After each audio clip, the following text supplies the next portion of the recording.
Isu MB Selangor, pendirian PAS mengelirukan. Dua lagi mayat mangsa MH17 dikenal pasti. Penduduk orang asli nikmati elektrik selepas 5 tahun.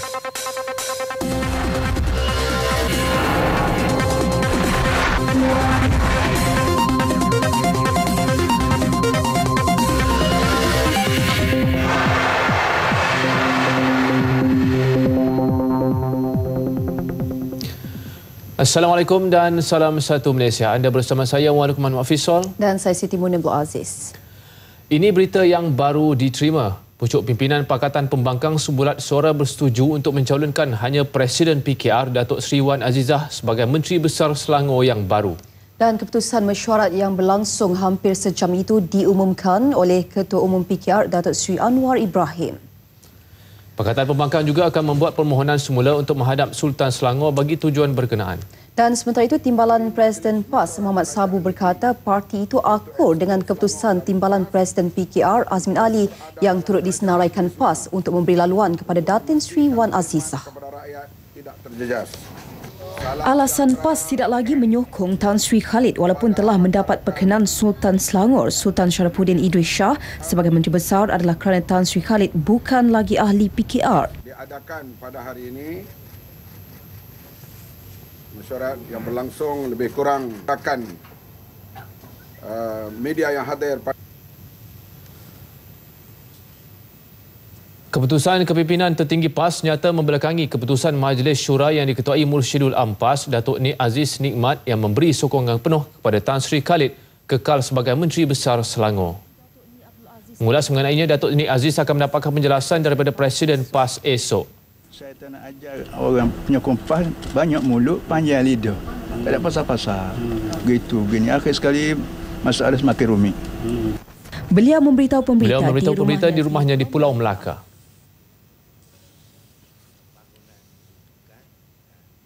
Sementara itu, Tan Sri Khalid menerusi satu kenyataan menerima keputusan terbaru PAS berhubung status jawatan Menteri Besar dan Barisan Majlis Mesyuarat Kerajaan Negeri Selangor.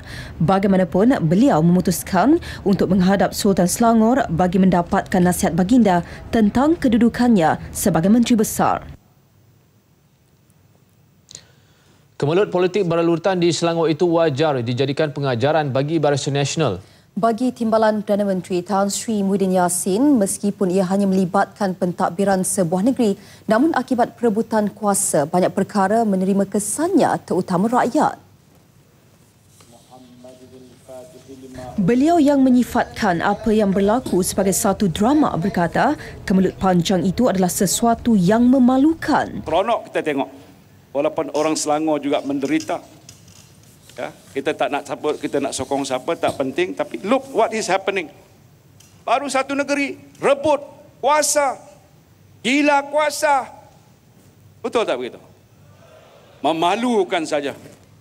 Tak boleh selesai cepat, berlarut-larut. Semua kita kalau ada hafal cepat ya satu hari selesai, khalas. Dia sempat 1, 2, 3 bulan tak selesai.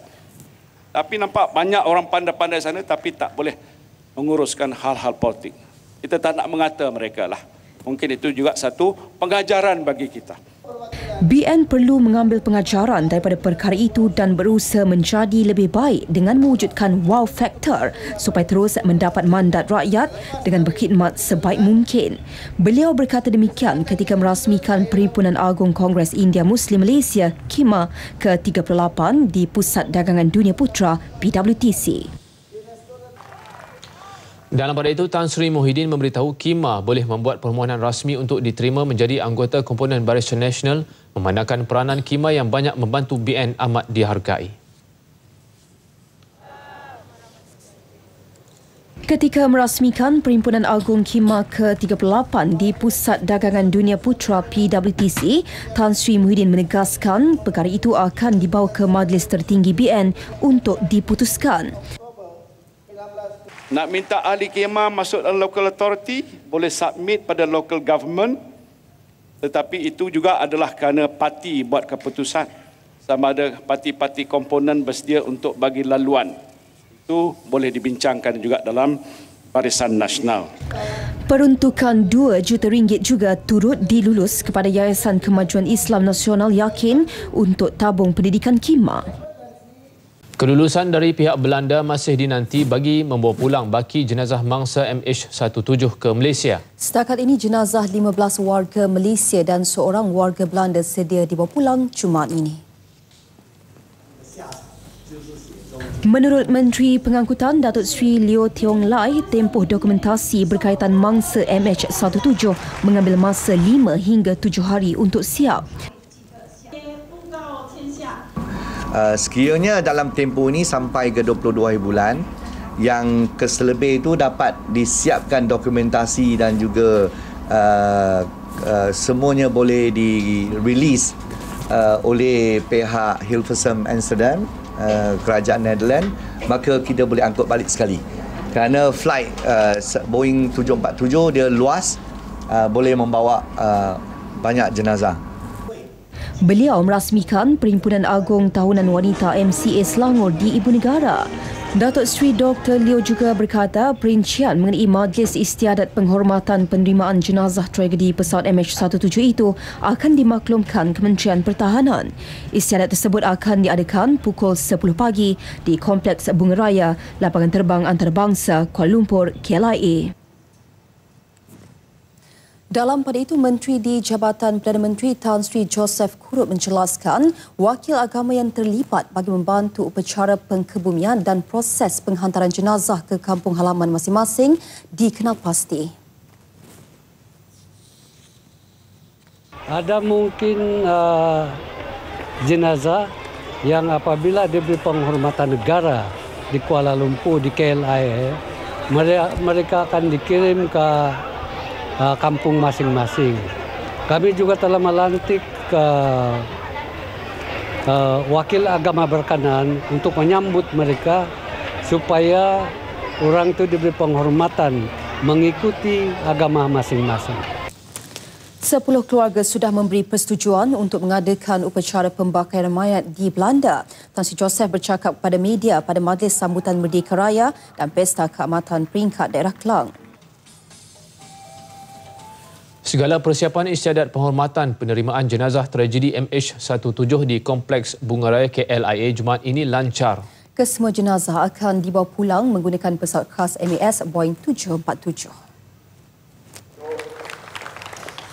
Menteri Pertahanan Datuk Seri Syamuddin Tun Hussein berkata pelbagai gerak kerja bersama kesemua kementerian yang berkaitan sudah diatur untuk memastikan jenazah selamat sampai.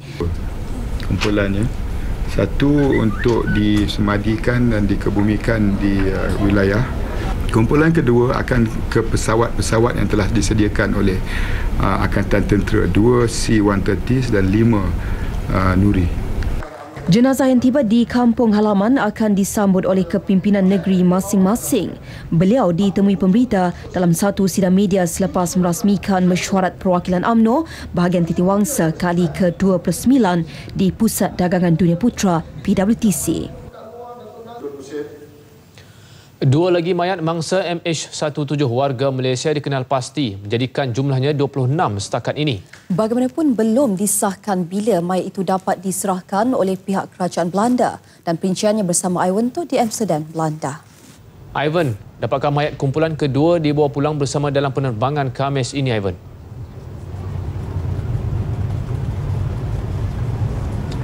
Baik Lokman, Siti Muni, saya baru saja mendapatkan pengesahan daripada pengerusi Pusat Operasi Bersama yang juga Duta Besar Malaysia ke Belanda, Datuk Dr. Fauziah Muhammad Taib tentang perkara itu, dan 2 mayat terbaru dikenal pasti itu, seorang Islam dan seorang lagi bukan Islam, warga Malaysia telah pun dimaklumkan oleh pihak berkuasa Belanda lewat petang semalam, dan ketika ini urusan penyerahan mayat masih lagi diatur. Dalam perkembangan yang sama, beliau juga optimis penerbangan khas Khamis ini dari Belanda akan membawa pulang 22 mayat dan jenazah untuk disemadikan di Malaysia. Ini bermakna 15 yang sudah pasti seperti yang diumumkan oleh Menteri Pertahanan Datuk Seri Syamuddin Tun Hussein, dan 7 lagi akan menjalani proses pengurusan jenazah yang akan diharapkan dapat diselesaikan dalam tempoh beberapa hari ini. Dan walau bagaimanapun, mayat kumpulan kedua yang sepatutnya dikeluarkan dari pusat fasiliti ketenteraan esok ditunda ketika ini, hanya boleh diserahkan pada lusa iaitu Selasa. Jadi proses pengurusan mayat ketika ini agak terhad dan juga singkat masanya, perlu disempurnakan segera sebelum hari Khamis ini, iaitu jadual penerbangan khas oleh MAS untuk membawa pulang secara serentak kesemua 22 mayat warga Malaysia yang telah pun dikenal pasti. Dalam pada itu, waris keluarga telah pun beransur tiba di Belanda ini dan dibawa ke rumah mayat Monita Inime di mana mayat-mayat diletakkan buat masa ini, dan esok akan diteruskan lagi dengan upacara keagamaan yang saya difahamkan akan disertai oleh Persatuan dan juga Majlis Pelbagai Agama Belanda.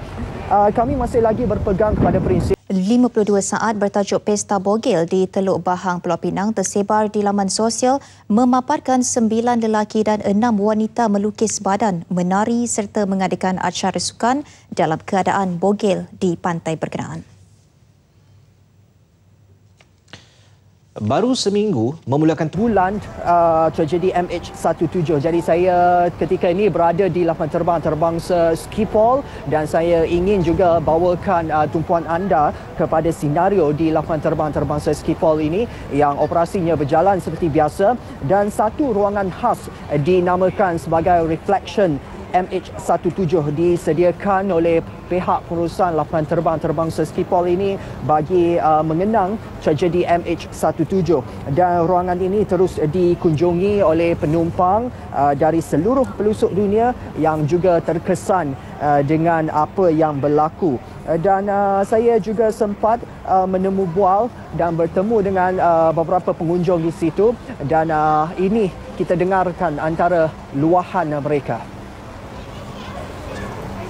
And let's hope that there will become peace soon in the coming years in all the countries that are now involved in a war, like in Ukraine, in Russia, like Syria, everywhere there's war. Let's hope that it's the beginning of a more peaceful world. And condolences to all the people that are still have to deal with the loss of their loved people. Turut berduka cita atas kejadian ini, dan semoga semuanya mendapat ketenangan, dan juga keluarga yang ditinggalkan mendapat juga kesabaran dan ketabahan. A plane crash is a disaster in itself, but then when it happens like this, when it's actually a mistake and when it's a result of this conflict that's still going on, I think the political part of it makes it even a lot harder. Reflection MH17 ini beroperasi daripada pukul 7 pagi sehingga 7 malam di lapangan terbang terbangsa Schiphol ini. Buat sementara waktu ruangan itu disediakan kerana selepas ini pihak pengurusan lapangan terbang ini akan membina satu tugu khas yang akan diabadikan untuk tragedi MH17 ini. Baik, ia melambangkan satu renungan dan juga satu bayangan serta cerminan kepada kita yang masih bernafas ini tentang erti sebuah kehidupan yang tiada nilainya, dan mengingatkan kita hargai orang di sekeliling, khususnya mereka yang kita sayangi. MH17 banyak menyedarkan kita semua. Baik, itu saja yang boleh saya kongsikan buat masa ini. Jadi teruskan bersama dengan RTM untuk perkembangan khususnya proses penghantaran pulang mayat dan juga jenazah warga Malaysia ke tanah air. Itu saja, kita kembali bersama Luqman dan Siti Murni. Baik, terima kasih Haiwanto. Perkembangan terkini dari Amsterdam dan Belanda tadi. Ya. Baik, kita ke perkembangan seterusnya. Kertas siasatan berhubung kes memindah dan mengeluarkan wang daripada akaun mangsa tragedi MH370 yang membabitkan seorang pegawai bank dan suaminya siap dan akan diserah kepada Jabatan Peguam Negara dalam tempoh terdekat. Menteri Dalam Negeri Datuk Seri Dr. Ahmad Zahid Hamidi berkata tindakan segera perlu diambil kerana perbuatan itu tidak bertanggungjawab dan tidak beretika. Polis mengambil tindakan segera dan menangkap pegawai bank berkenaan yang telah membolosi akaun bank. Tindakan itu akan menjadi pengajaran kepada pegawai institusi kewangan untuk tidak mengambil kesempatan dalam kesempitan.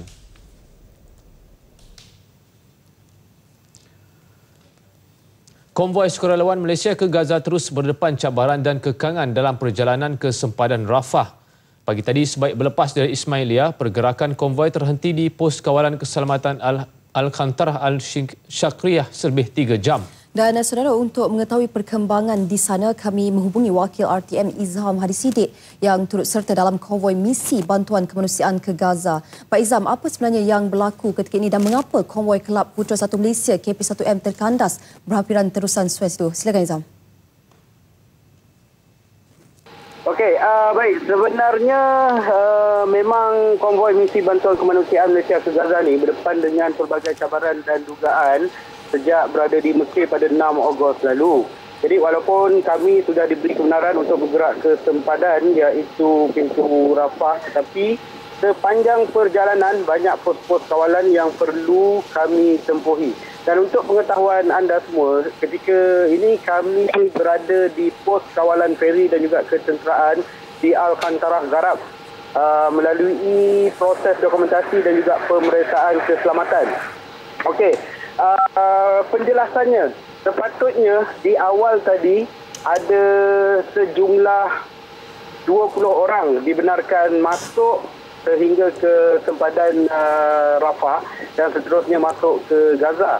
Namun pada saat-saat akhir, pihak ketenteraan di sini hanya membenarkan 3 orang sahaja untuk ke pintu Rafah dan terus masuk ke Gaza bagi menyampaikan bantuan kepada mangsa peperangan dan juga kekejaman Israel. Dan mereka yang dibenarkan masuk adalah Presiden Kelab Putra 1 Malaysia sendiri, Datuk Seri Abdul Aziz Abdul Rahim, dan juga Sultan Malaysia ke Mesir dan Palestin, Datuk Jaafar Kushari, serta seorang doktor Palestin iaitu Dr. Anwar yang akan mengiringi mereka berdua ini untuk masuk ke Gaza dan seterusnya menyampaikan bantuan, menyerahkan bekalan makanan dan juga ubat-ubatan berjumlah 40 tan dan dibawa dengan 2 trailer. Dan sekiranya ada apa-apa perkembangan terbaru berkaitan dengan misi kemanusiaan ini akan kami maklumkan dari semasa ke semasa. Setakat itu dulu laporan saya dari Al-Khantarah Garab. Izham Hadi Siddiq melaporkan untuk RTM.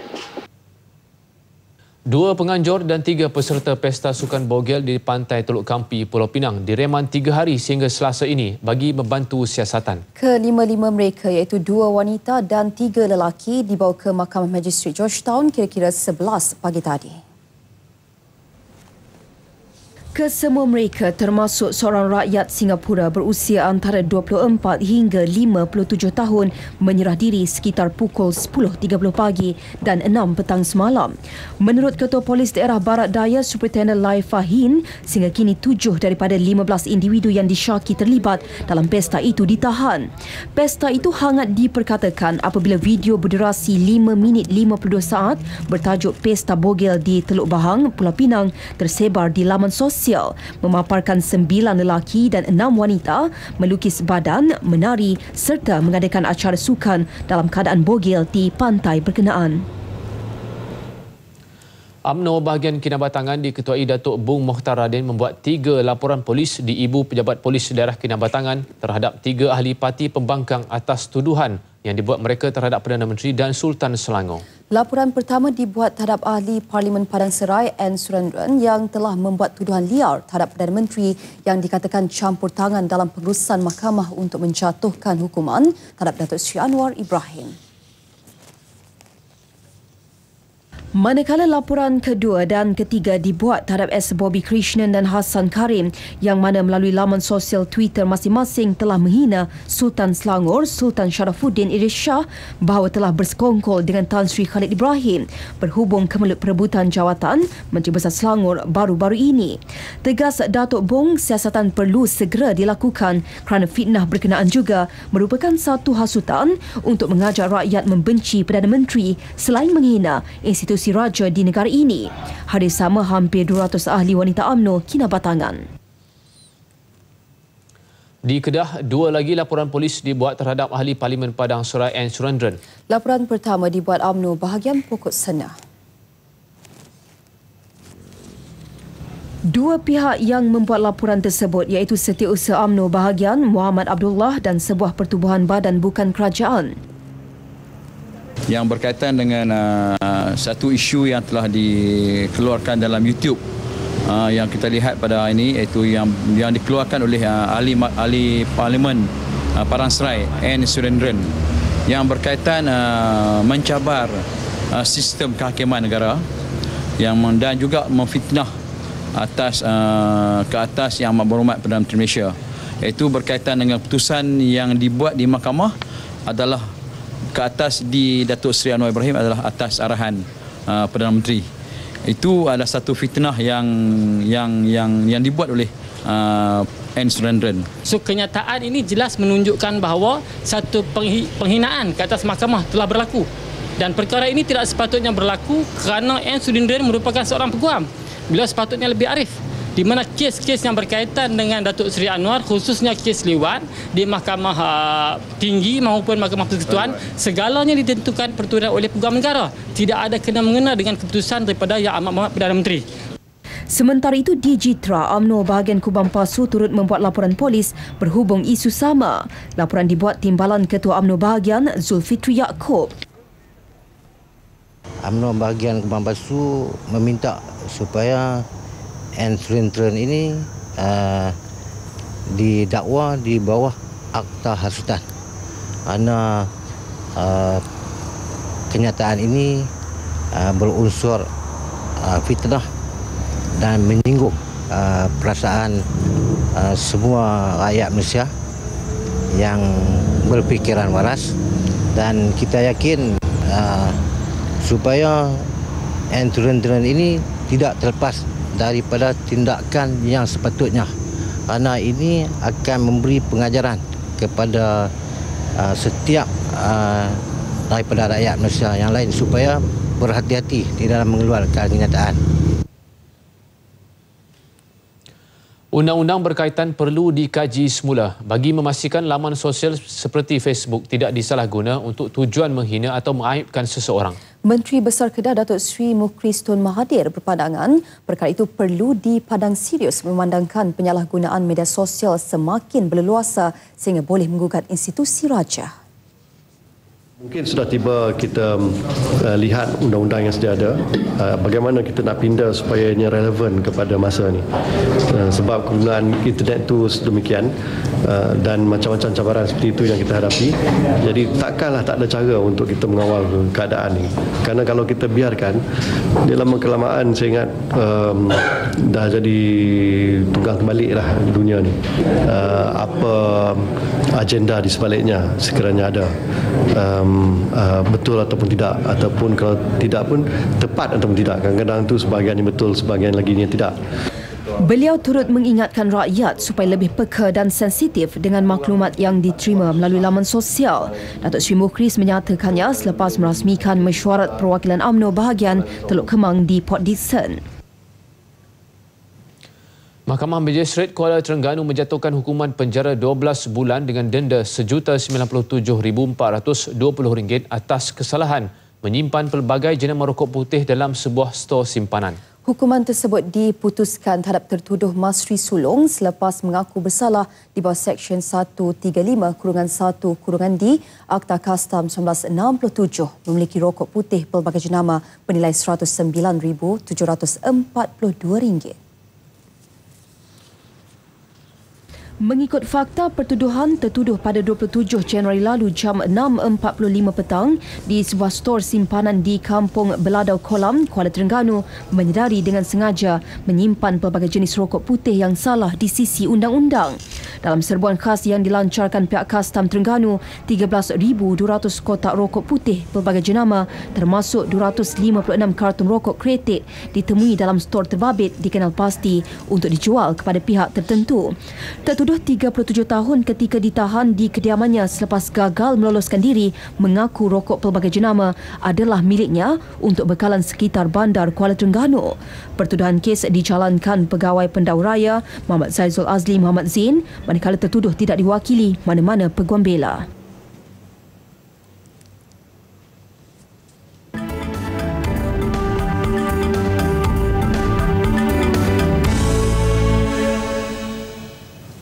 Langkah Khazanah Nasional Berhad untuk membeli kesemua saham minoriti MAS akan memudahkan sayap pelaburan untuk melaksanakan pelan penstrukturan semula. Penganalisis penerbangan Maybank Investment Bank Berhad, Muhammad Mohsin Aziz, apabila diswastakan kelak, Khazanah mempunyai kuasa sepenuhnya untuk membuat perubahan. Dari segi dasar melaksanakan perubahan dalam company Malaysia Airlines, ia akan jadi lebih mudah. Kerana dalam struktur public listed, jikalau hendak melakukan perubahan drastik, dia perlu lalui banyak proses. Antaranya release circular, panggil pemegang saham minoriti untuk extraordinary general meeting, mungkin sekali-sekala perlu hire a private or orang kata konsultan untuk memberi pandangan independennya. Semua proses ni makan masa, sebulan, 2 bulan, mungkin lebih lama dan menelan belanja yang tinggi. Jadi kalau nak melakukan 5, 6, 7 perubahan drastik, kena ulang 7 kali. Jadi memang membebankan lah. Mengulas lanjut, beliau berkata harga yang ditawarkan MAS sebanyak 27 sen sesaham amat berpatutan.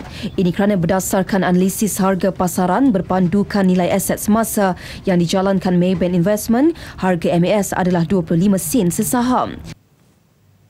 Kebanyakan pemegang saham minoriti MAS yang saya tahu memang positif dengan development yang ni. Jadi saya rasa memang boleh dilaksanakan dengan cara baik. Pemilikan penuh oleh Khazanah merupakan langkah pertama yang dilakukan untuk memastikan MAS kembali mencatatkan keuntungan. Pelan induk penstrukturan menyeluruh MAS kini di peringkat akhir dan dijangka diumum bulan depan.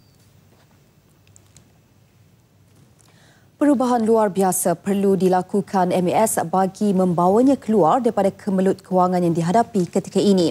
Antaranya dengan mengikuti proses-proses yang digariskan dalam Pelan Transformasi Perniagaan BTP2 yang dilancarkan pada tahun 2008. Menurut Menteri di Jabatan Perdana Menteri Datuk Seri Idris Jala, beliau pernah menjangka syarikat penerbangan kebangsaan itu akan mengalami kerugian sehingga RM650 juta pada tahun 2012. Bagaimanapun, sekiranya proses BTP2 itu diikuti, MAS mampu memperoleh keuntungan sehingga RM1 bilion. I still believe that the future is there for Malaysia Airlines. But they've got to go to the drawing board. They've got to go and do all the steps we said inside the document to do it step by step. There is no silver bullet in turning out any company that's losing money. You've got to go through the knitting process. Just like when you knitting, stick down and do every single aspect of that business. Datuk Seri Idris menyatakannya ketika menjadi panel Persidangan Kepimpinan Asia 2014 di Bandar Sunway, Selangor. Beliau yang juga Ketua Pegawai Eksekutif Unit Pemandu pernah mengetuai MAS pada tahun 2005 dan meninggalkannya untuk menyertai Kabinet pada 2009. Ringgit dijangka terus menokok minggu ini dipacu aliran masuk dana asing. Pasaran mata wang yang berkembang pesat termasuk ringgit meningkat kukuh berbanding dolar Amerika lantaran kemasukan semula pembelian dan aliran asing. Bagi asas mingguan, unit tempatan meningkat secara agresif berbanding dolar Amerika sebanyak 5.3% kepada 3.17 sejak Februari. Ringgit juga menokok mendadak kepada 3.1530 berbanding dolar Amerika daripada 3.2060 Jumaat sebelumnya. Unit tempatan turut ditutup tinggi berbanding mata wang utama lain. Berbanding dolar Amerika, ringgit meningkat kepada 2.5333 daripada 2.5611 minggu sebelumnya dan menokok berbanding yen kepada 3.0743 daripada 3.1499 pada minggu sebelumnya. Unit tempatan juga mengukuh berbanding pound kepada 5.2636 daripada 5.3870 dan naik berbanding euro kepada 4.2197 daripada 4.2922 Jumaat sebelumnya. Setelah 5 tahun menunggu, penduduk orang asli di Kampung Sungai Raya dan Sungai Temarum, Kuala Pilah akhirnya dapat menikmati bekalan tenaga elektrik. Ia inisiatif projek bekalan elektrik luar bandar yang dilaksana Tenaga Nasional Berhad TNB Negeri Sembilan. Projek itu memakan masa kerana laluan utama ke kampung tersebut perlu melintasi kawasan ladang milik persendirian yang memerlukan beberapa urusan sebelum kerja penanaman kabel dan tiang elektrik dilakukan. Laporannya bersama Siti Syafiq Arifin. Saksikan. Namun hasil usaha TNB, tenaga elektrik dapat disalurkan bagi menyokong hasrat kerajaan negeri untuk mensejahterakan rakyat terutama yang berada di luar bandar. Antara isu-isunya ialah laluan masuk ke kampung-kampung ini sepertinya jalan ataupun kita terpaksa melalui ladang-ladang yang dipunyai oleh orang persendirian dan berundingan dengan tuan punya pemilik tanah itu perlu dibuat bagi membolehkan Tenaga Nasional masuk sama ada untuk menanam kabel ataupun menanam tiang. Jadi kita perlu membuat rundingan dan rundingan ini ada kalanya mengambil masa untuk mendapatkan kebenaran daripada pemilik tanah. Tapi alhamdulillah setelah kita berusaha sejak tahun 2009 sehingga sekarang kita berjayalah memberi bekalan ke penduduk ini seramai 18 buah rumah dan alhamdulillah kita berharap Tenaga Nasional dapat memberi sinar baru kepada penduduk di kampung Sungai Raya ini, ya. Projek secara berperingkat ini merupakan kerjasama antara TNB sebagai ejen pelaksana, Kementerian Kemajuan Luar Bandar dan Wilayah, Jabatan Kemajuan Orang Asli dan Unit Perancang Ekonomi Negeri. Jelas Kamal Arifin, lebih 1.7 juta ringgit dana diperuntuk bagi menyalurkan bekalan elektrik ke kampung ini dengan membina stesen Suis, pencawang elektrik serta meter elektrik di setiap rumah bagi mempermudah penyaluran bekalan elektrik kepada mereka. Ya, betul. Tak ada benda nak malam tak nampak pakai api filter je lah. Jadi macam tu lah elok dia. Saya berterima kasih dengan Jakwa, dengan TNB sekali. Macam tu lah. Kalau ada macam ni saya suka lah hati lah. Tapi kenapa bila kita pakai banyak kita bayar lebih lah. Kini, 99.99% bekalan tenaga elektrik telah dapat dinikmati oleh seluruh penduduk di Negeri Sembilan, terutama yang berada di luar bandar. Syafiq Arifin untuk RTM.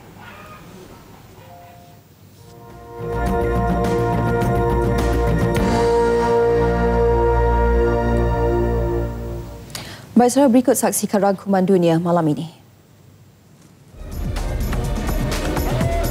Indonesia menyambut ulang tahun kemerdekaan Republik itu ke-69 hari ini. Ini sambutan kemerdekaan terakhir di bawah kepimpinan Presiden Susilo Bambang Yudhoyono sebelum beliau menyerahkan tampuk pemerintahan kepada Joko Widodo yang memenangi pilihan raya Presiden baru-baru ini.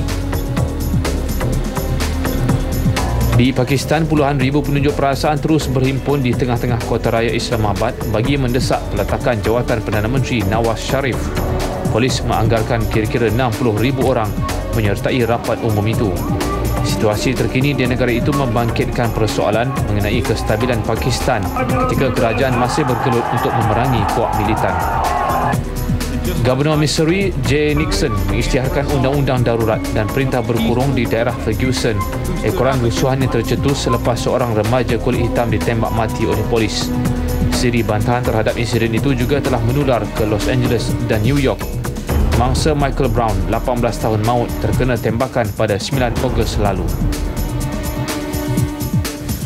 Sekumpulan pakar perubatan dari China tiba di Conakry, ibu negara Guinea, bagi memantau negara Afrika Barat itu mengawal penularan wabak Ebola. Mereka akan berkongsi kepakaran dan melatih petugas tempatan mengenai kaedah keselamatan, biologi dan nyahkuman dan pelindungan peribadi. 4 negara Afrika Barat iaitu Guinea, Liberia, Nigeria dan Sierra Leone dilanda wabak Ebola dengan 2,000 kes dilaporkan setakat ini. Separuh daripadanya melibatkan kematian.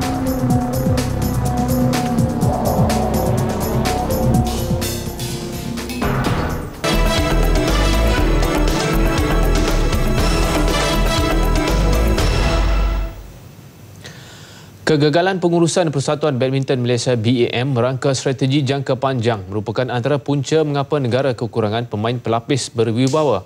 Penganalisis sukan Bakti Alias berpendapat tiba masanya BAM merangka pelan pembangunan jangka panjang bagi mencari pengganti Datuk Lee Chong Wei kerana masa depan sukan badminton negara tampak semakin tenat.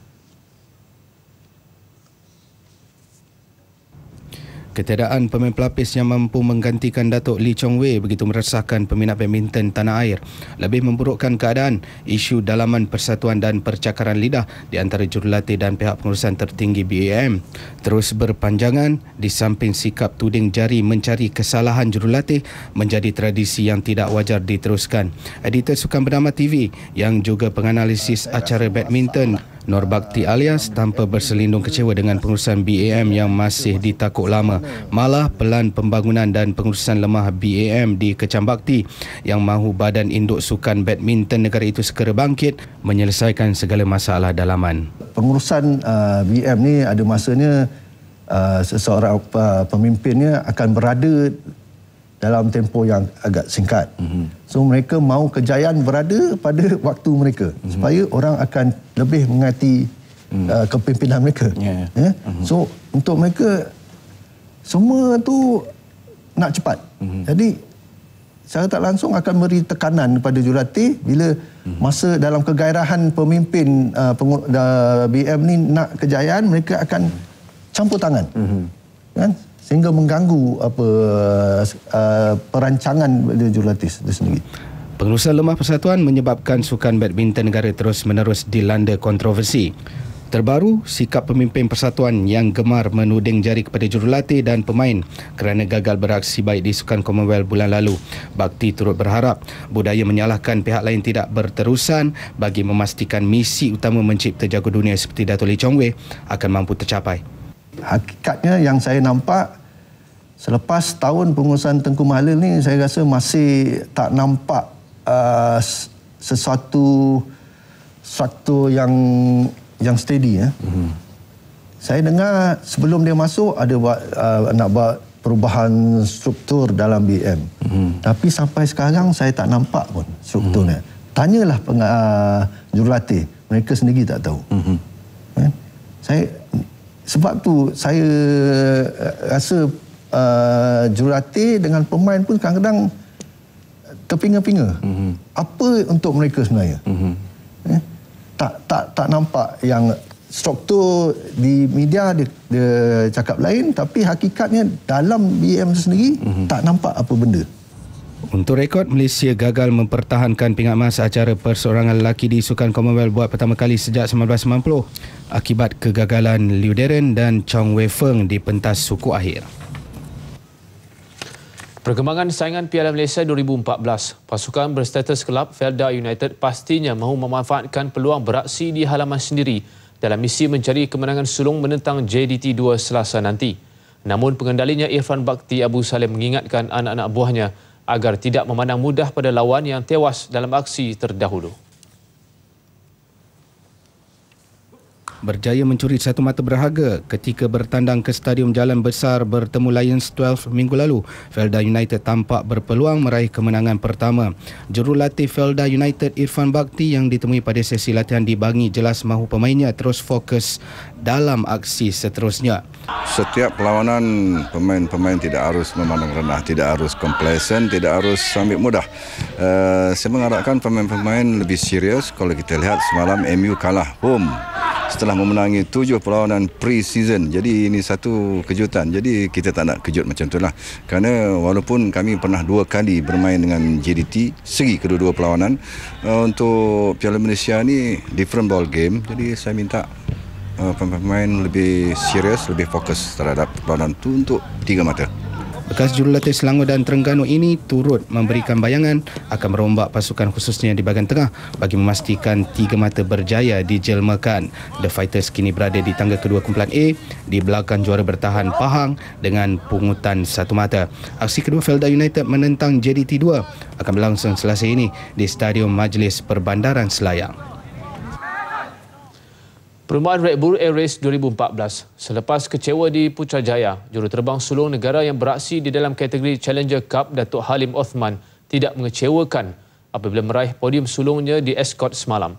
Datuk Halim melakar masa terpantas untuk muncul juara sekaligus menafikan hasrat pelumba tuan rumah Tom Bennett untuk meraih podium di laman sendiri. Penyertaan sulung juruterbang tunggal negara di Putrajaya tidak memberi impak apabila sekadar menamatkan perlumbaan di tempat terakhir. Namun kekecewaan itu terubat di United Kingdom yang merupakan perlumbaan keduanya bagi musim ini. Dato' Halim Othman nyata beraksi di kelas tersendiri bersama pesawat Extra 330LX untuk melakar masa terpantas 1 minit 21.692 saat untuk muncul juara. Catatan itu gagal dicabar 6 pelumba lain termasuklah juruterbang tuan rumah Tom Bennett yang mahu melakar kemenangan di hadapan hampir 22,000 penyokong sendiri. Namun catatan masa 1 minit 22.934 saat gagal mengatasi kedudukan Dato' Halim Othman untuk berpuas hati di tempat kedua. Podium sulung itu menyaksikan pelumba berusia 48 tahun itu meraih 10 mata untuk menduduki tangga ke-6, 6 mata di belakang pelumba kelahiran Republic Czech Peter Kopstein. Race ni di tempat yang baru, di atas lumba kuda. Saya tak menyangka boleh mendapat tempat pertama, tapi alhamdulillah saya mendapat tempat yang pertama. Tak ada benda yang rahsia, cuma cuba menentukan pesawat pada kelajuan yang diperlukan. Saya berharap saya akan dapat mengambil bahagian dalam pertandingan terakhir di Austria dan itu akan lebih menggembirakan saya. Pendahulu masih kekal milik Francois Lavaux yang mengumpul 30 mata selepas menjuarai perlumbaan di Abu Dhabi. Kemerdekaan bukan hanya milik mana-mana pihak tetapi adalah milik keseluruhan rakyat.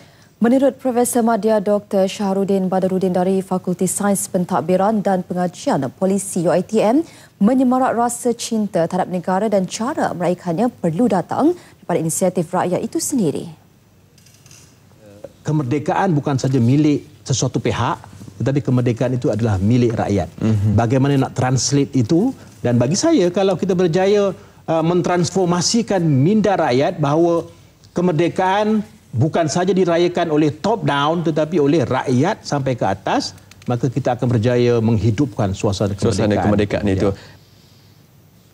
Golongan muda pula dilihat sebagai pencetus idea kreatif untuk menyemarakkan lagi sambutan dengan pelbagai cara bersesuaian, namun pada masa sama tidak melampaui batas.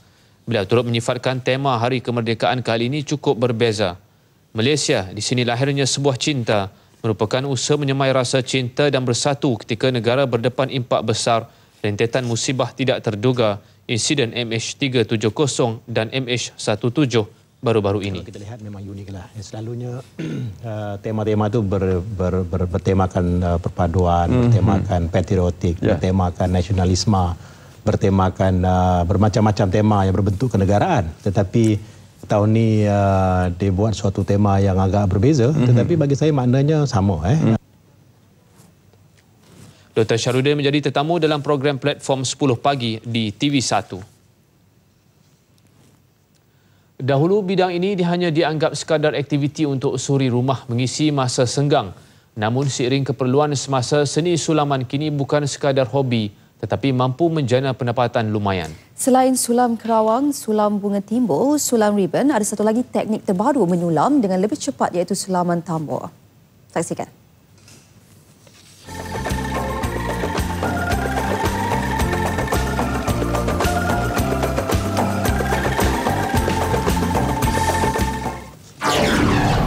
Seni sulaman, sama ada sulam benang atau manik, akan menambah nilai selai baju menjadi kelihatan cantik dan eksklusif. Namun, ia bukan satu kerja mudah. Hanya yang mahir dan berpengalaman boleh menghasilkan sulaman yang cantik. Bagi pemilik Arena Fashion and Design Institute, Asparina Sameon, sulaman manik tambur menjadi pilihan kerana mudah dipelajari. Walaupun teknik menyulam ini sudah lama terkenal di India dan Pakistan, tetapi ia masih baru di Malaysia. Saya belajar daripada pekerja India lah, daripada Pakistan. Jadi saya belajar daripada dia dan saya sendiri buat manik tambur tu sehingga saya rasa puas hati dan saya aplikasi kepada semua baju. Mula-mula tu memang sedikit rumit sebab dia nak mengait benang macam tadi saya dah tunjuk, mengait benang tu untuk naik ke atas. Tapi lama kelamaan bila kita praktikan dengan lebih banyak jenis jahitan, dianya amat mudah. Jadi dalam contoh satu baju macam ini kita boleh siap dalam 3 hari. Yang dulunya kadang-kadang kalau buat manik 3D crumble kita masa dalam seminggu, 5 hari. Selain sabar, lepas tu dia kena tekun lah maksudnya. Jadi kita akan mengajar. Kalau saya buat kelas mengajar, biasanya 1 hari tu saya memang praktikan untuk menggunakan jarum tu sendiri. Dan seterusnya jahitan asas. Sehingga ke hari esoknya 3 hari dia dah boleh buat design dah. Design yang pelbagai lah. Istimewanya sulaman tambur, pelbagai motif dapat dilakukan. Walaupun teknik ini dari India, namun elemen kemelayuan disuntik melalui corak awan larat, bunga-bungaan dan tumbuhan menjalar. Setiap sulaman manik ini tidak akan mudah tercabut dan tahan lama. Ini kerana Asparena hanya menggunakan manik berkualiti tinggi dari Jepun. Lazimnya, perincian manik yang ditempah pelanggan akan disulam pada bahagian leher, dada, bawah baju dan hujung lengan. Upah yang dikenakan sekitar RM400. Selain kerja menyulam dapat disiapkan dalam tempoh singkat, kelebihan teknik sulaman tambur hanya menggunakan sebatang jarum. Sulaman manik tambur kita panggil sebab kita menggunakan teknik daripada Pakistan, India. Jadi cara teknik jarum pun kita bawa daripada India dan cara jahitan pun daripada Pakistan, India. Lebih mudah dan cepat sebenarnya kalau kita dah faham lah teknik-teknik menjahit tambur ni. Kita boleh buat sulaman juga, boleh buat semua dalam satu. Maknanya 3D, manik sepah, manik timbul dan juga sulam kerawang menggunakan dengan satu jarum saja. Bagaimanapun jarum khas yang diguna bukan boleh dibeli sebarangan di pasaran. Asparena membelinya dalam jumlah besar sebanyak 1,000 batang dari India. Di samping mengendali kelas jahitan sulaman sejak setahun lalu, Asparena juga mengadakan bengkel sulaman tambur untuk kaki tangan Jabatan Kerajaan.